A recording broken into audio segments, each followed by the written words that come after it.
This is Levi Roos, the Dragon Slayer, and you're watching ViewNowTv. Respect.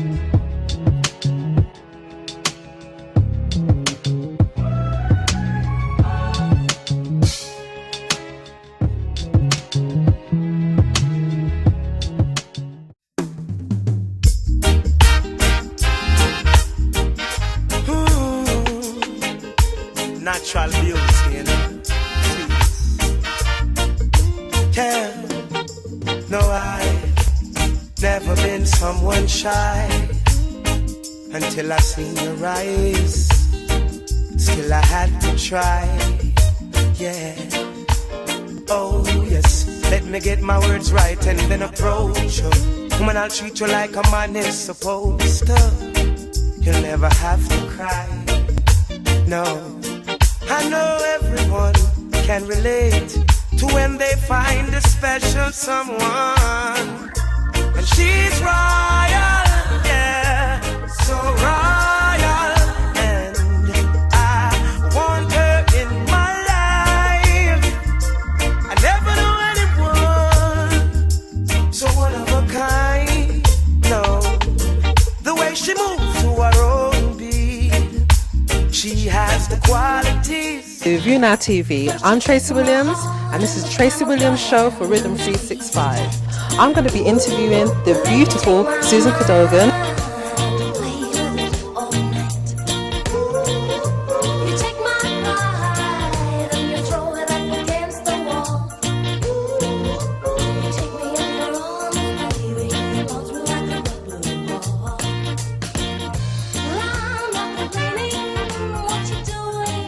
Who's over here at the moment for the Giants of Lovers Rock at the Indigo O2.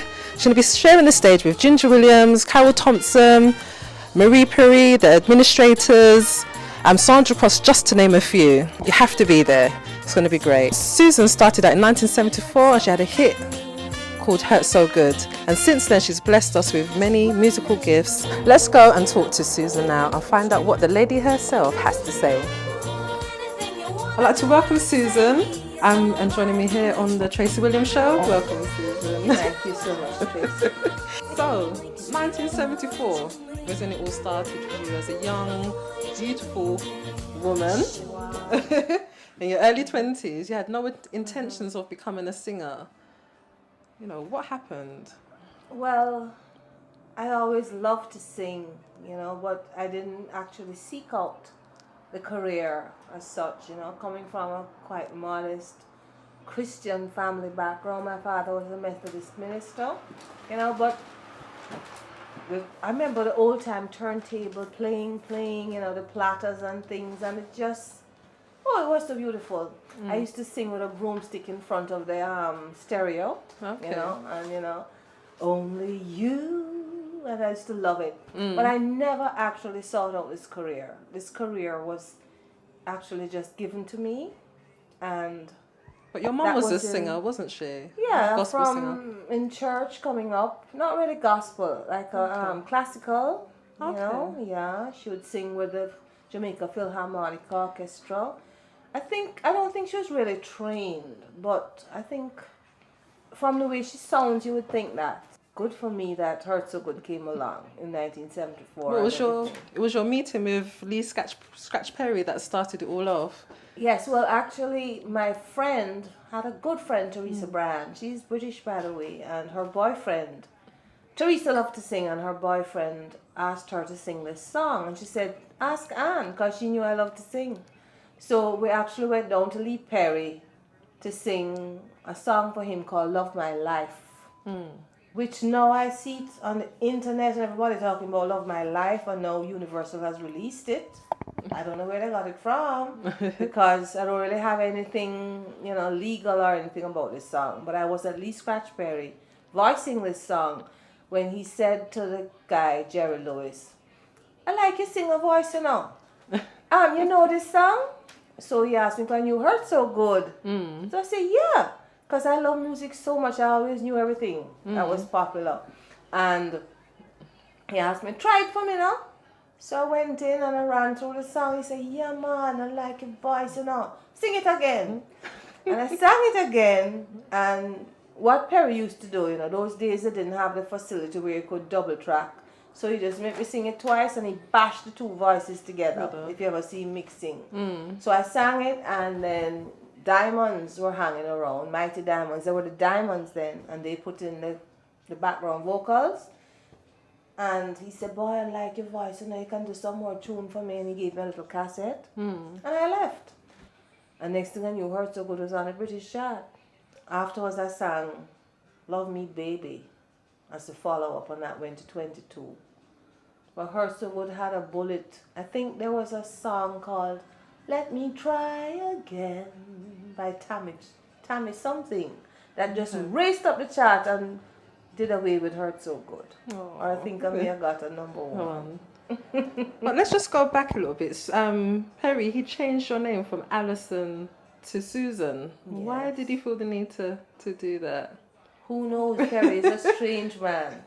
My real name is Alison Ann Cadogan, and my family call me Ann. So when he asked me, after I sang Hurt So Good, and he asked me, so what's your name? And I said, Ann. He said, Ann? No, man. You mean Susan. Okay. Now that sounds sexy. You say you have a sexy voice, you know, girl. So I said, well, so I became Susan. You know, for somebody so tall and thin, I have this little baby soft voice, you know. So he think it's sexy, whatever. So I became Susan on the night I sang Hurt So Good. And rest is history, as they say. So when you appeared on Top of the Pops, how was that for you? Oh my goodness, I'm telling you. I got this phone call. Oh, this is Magnet Records and your records on the chart and you have to come and thing and blah blah. I said, well, what happened to Mr. Perry? I used to call him Mr. Perry, and he always remarked, you hear what you call me? Mr. Perry. I had a lot of manners. Anyway, I flew into Heathrow and was met by Dennis Harris of DIP Records. I think they were handling Hurt So Good, and it was then that Peter Waterman seemed to have heard it in Brixton, somewhere playing, went into the shop and took it to Magnet, said, I think this song has potential. And Magnet started with it, and next thing you know, it was like 50 something, and they got in touch with me, and I flew in. And that was a Tuesday, I think. And I was to go on Top of the Pops Thursday. So I was whisked into a nice room at Holiday Inn, and some little men came measuring me up and thing, you know. Okay. And I had my hair in a short curly afro, which was the fashion that day. But they say singers must have big hair, you know. Even today, these big hairs. So I got this big afro wig, etc., etc., and I wore glasses. Baps, this nice silver rose drove me into BBC. You had to go in the morning and record the song with the BBC orchestra. Some union rules. So every time I went on Top of the Pops, I had to re-record Hurt So Good. So what is on that YouTube thing is not Perry's Hurt So Good. It's the BBC orchestra and the background singers, and they seem to love Hurt So Good, those little guys. Some of them were quite old. So I'd record it and then come back. You have your dressing room and things and 3 degrees, and I met a lot of stars when I was doing Top of the Pops. Ray Goodwin and Brown. There were the moments back then, you know. And then you'd go on. The first time I did it, I didn't get my contact lenses, so I did it kind of short-sighted.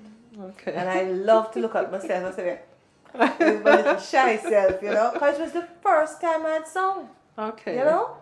And these little men that had come and measured me, you know, they put me in a piece of jumpsuit with the whole of my navel cut out with a V, you know? And I cried, I said, I'm not going, I'm not singing. And the seamstress from Top of the Pops had to run and get red cloth and sew it in. So the thing I have on that red jumpsuit, it had a big V with my navel, but they sewed it in. And today I still have that brooch that they put on me, you know. It's 36 years. But I just love to sing so much. To me, doing that Top of the Pops thing, I went back to my drawing room with my broomstick, and it was reality right then. So to me, I was like in my drawing room, and I just sang the thing. So they thought I was some big time professional American soul singer, as the paper said, but I don't know.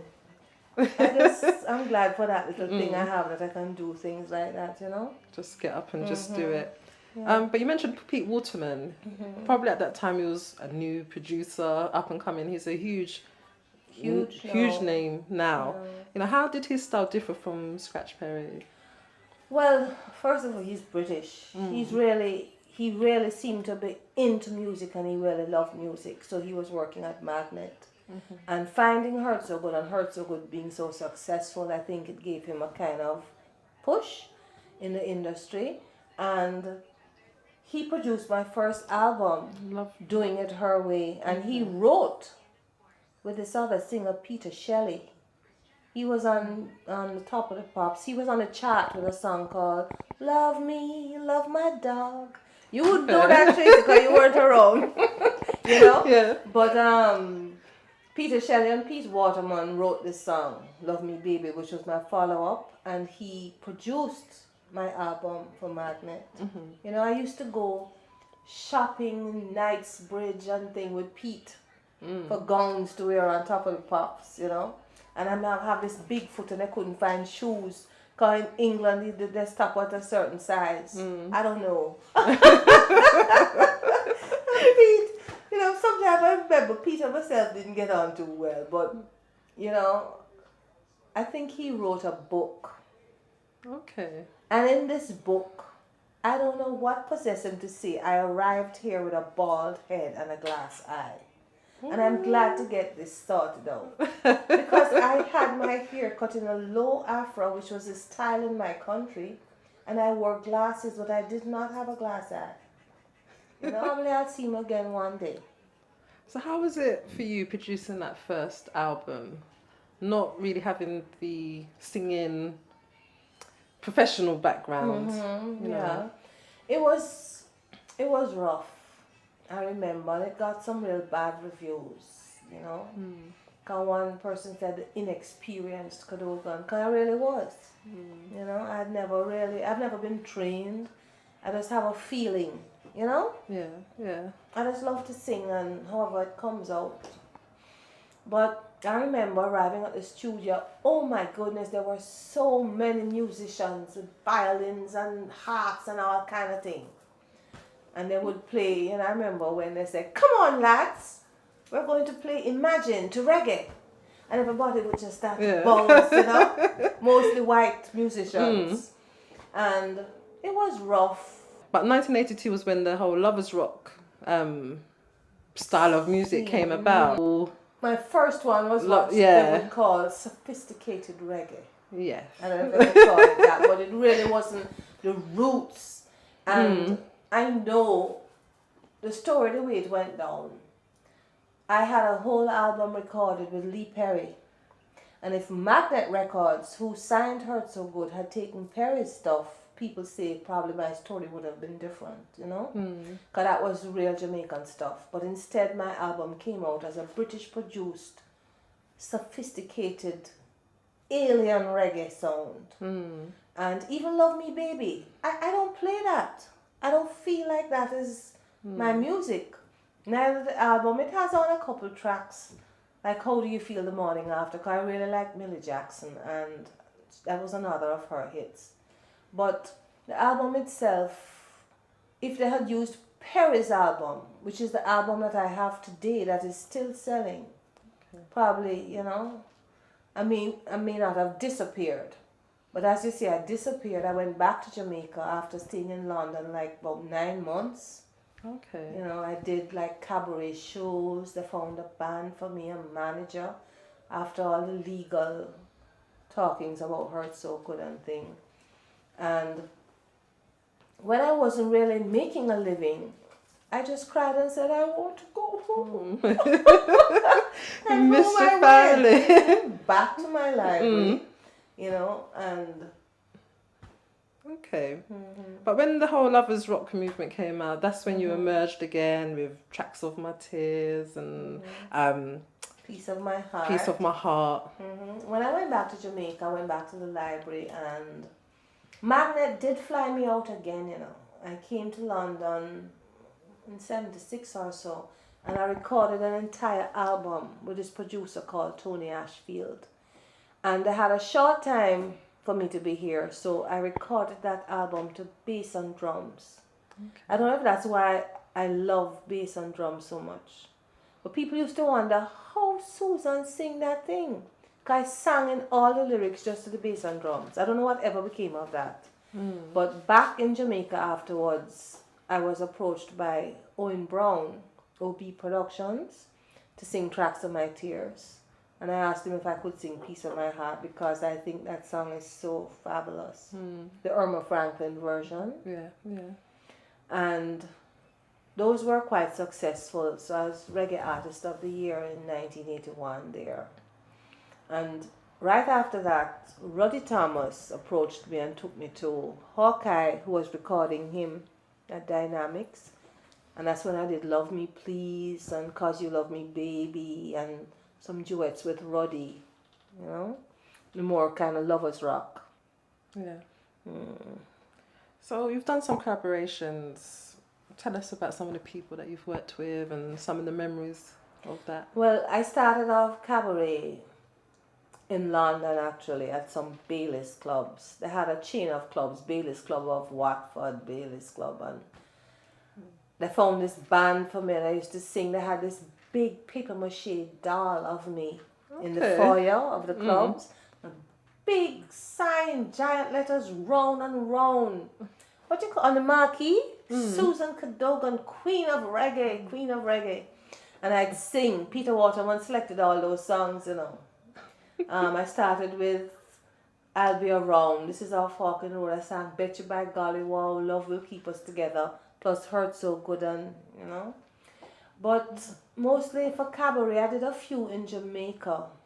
I kind of like the cabaret scene. It's more intimate than a stage show, you know. But I think probably I'll branch off into doing more of that. But I really haven't done so much cabaret.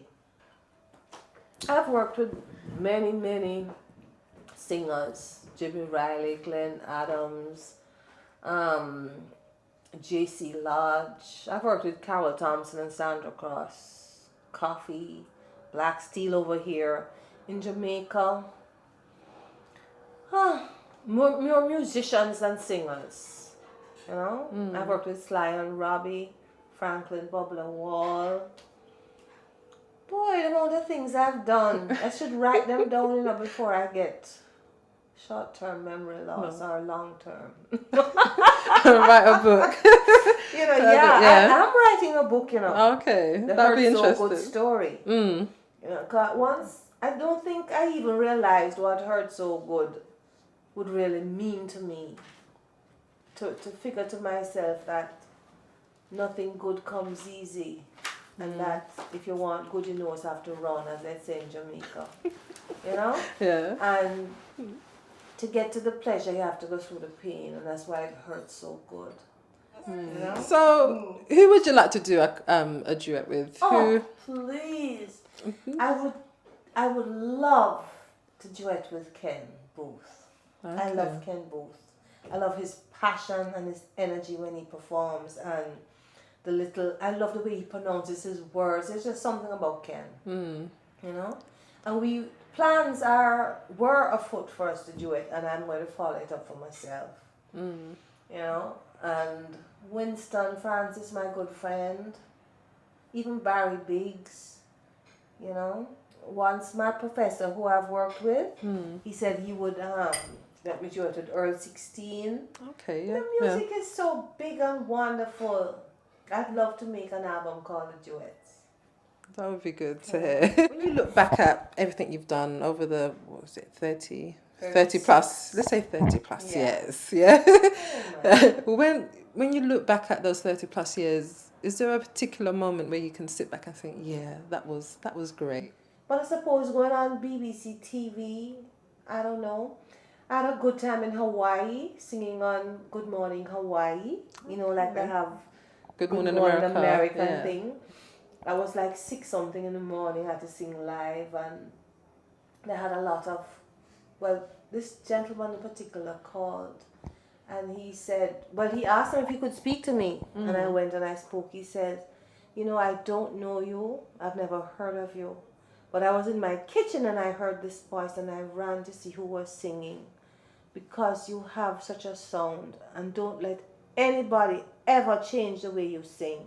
You know, they have a modern way now. You don't have to talking or singing or anything. Yeah. I'm very old fashioned. I just stick to how it comes out of me naturally, you know. And he says, you have a special sound. That was good for me. You know, sometimes you like to be kind of, you know, to hear somebody tell you you're okay. Because sometimes you lose confidence in a very easily, you know. And he said that, you know, lady, he didn't know who I was. He said, I put you right up there with Frank Sinatra and Lena Horne. And I felt so special, you know. And to be on stage with a big crowd in front of you who are with you. Because when you're performing live, if you don't have that crowd with you, you can't even get to sing the song, you know. You have to really, you know, there's special moments. So what message would you have for young women that are going into the industry? What message would you have to say to them? You, if you really have the talent, because some people just say, oh, I want to be a singer, and they go and study and think. I think you really have to have it in you. I can look on singers on TV and pick out the ones who are coming from in their soul. You know, you have to really have it in you and want it and be willing to sacrifice and know that it's not a bed of roses. There are so many thorns there, and you make it through. If you're lucky enough, like me, I was one of the lucky ones, you know. I didn't have to fight too hard. Pop! Big hit. Some people struggle for years to get even a little glimmer, you know. And they really fight for it. A lot of people look on and think it's a glamorous life. It's far from glamorous. Even on tour, you see us on stage singing and you say, boy, you just sing and get big money. And then the pretty Sometimes you gowns don't get the big money, you sing and you don't get it. But what you have to go through, like when I do my shows, like in Germany, when it's my show alone, it's 16 songs I sing. You know, you have to rehearse, prepare, get ready. By the time you get to the hotel, you hardly have any time to really catch up yourself before you're at the next place. It's a rough life. I think singers really deserve what they get, you know. It's hard. And before the shows, you have to prepare. Like when I know I'm going on tour. Every day I have to run through those 16 songs to make sure that I can stand up to it. I don't want to faint away in the middle of a show. Especially I go and get it on now. But it brings me such joy and love. When I finish, you know, I could go from the top again. You know? So what do you say to young women then? Make sure they have a good manager and protect themselves. A good manager is really good if you don't know the business, especially if you're very young and you're just getting into it. A good manager, determination, and to be able to take the blows and the downside. Because no matter how good you are, somebody's going to tell you you're not. And it's a blow to your ego, you know. But it's just like anybody in entertainment. Everybody isn't going to think you're wonderful. You have to have a thick skin and the love for it. Stick it out. You may have to work otherwise, because even today, you know, it's harder and harder to earn from music. There's so many singers. For you to really get through the hit today, I think it's like 90% luck. Being a woman in the music industry, did you feel a pressure to, you know, to keep that appearance, I suppose, in the industry? Well, looking on, you know, I notice observing other singers from way back. When they come out today, they try to look like they used to look. They do. See Shaka Khan and thing, and you know, today I saw Donna Summer and thing. Sometimes, well, I don't have the wherewithal to keep up, because oh boy, I would certainly tighten up. Boom. You know what I mean? But anyway, you do feel like, I feel like I should have my afro. You know, you do try. Because I have some fans. I have a fan particularly said, boy, you reminded me of Pamela Greer, that is movie star. She was Foxy Brown or something and thing. And you feel, you know, in the business, you can't get away from the fact that it's all bound up. You have to package as well as the song. You see, you look good-looking girl, you have nice hits, it's all better, you know, for them, you know. Like you see, Beyonce has a complete package and thing, but I don't let it bother me. I do what I can and press on. For me, it's just the song. And I'm glad that at this age, I can still carry on myself. You know, when I go on stage, I just simply enjoy myself and let the music run through me.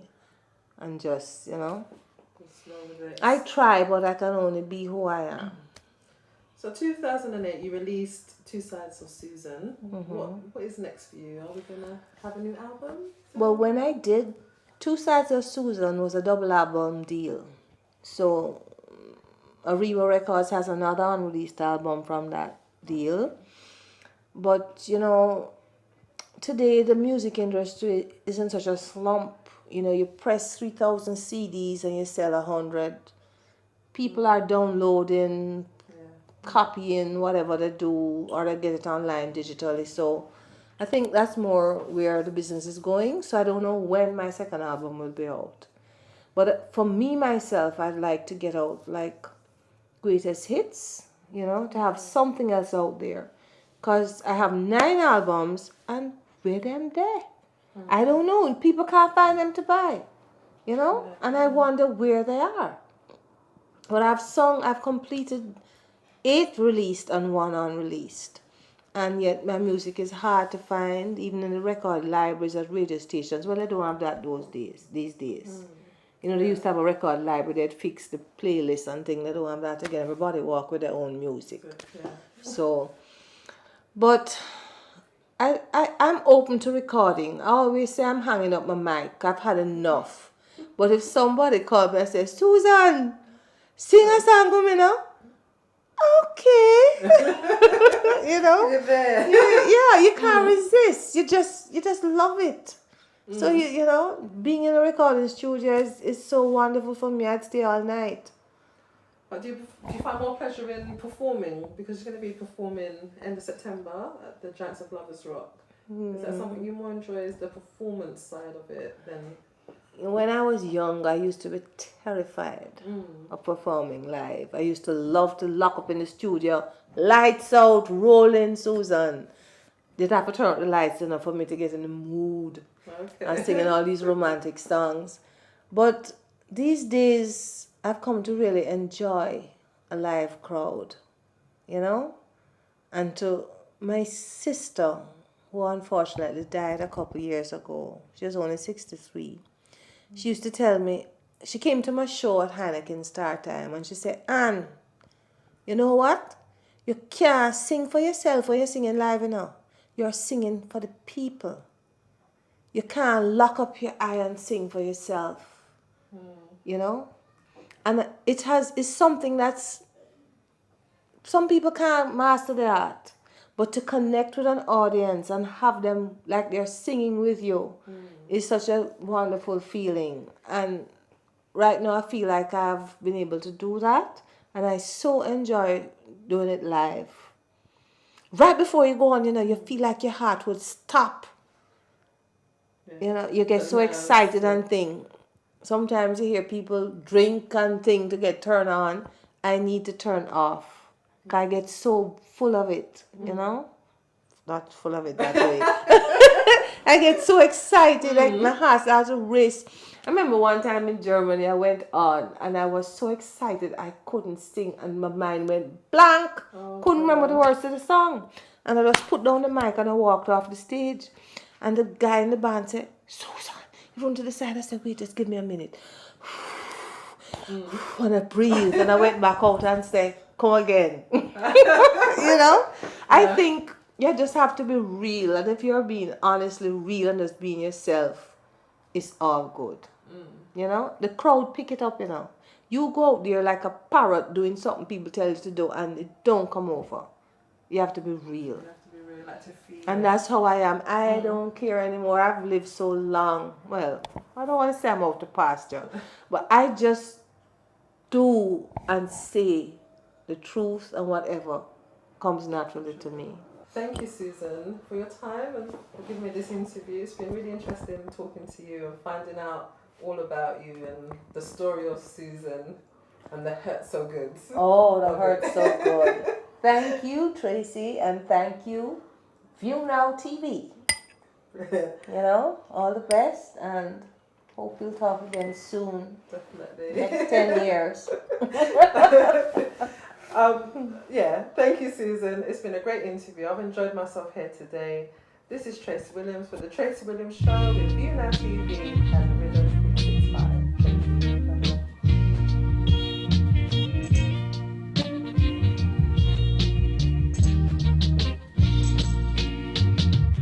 First you take my heart.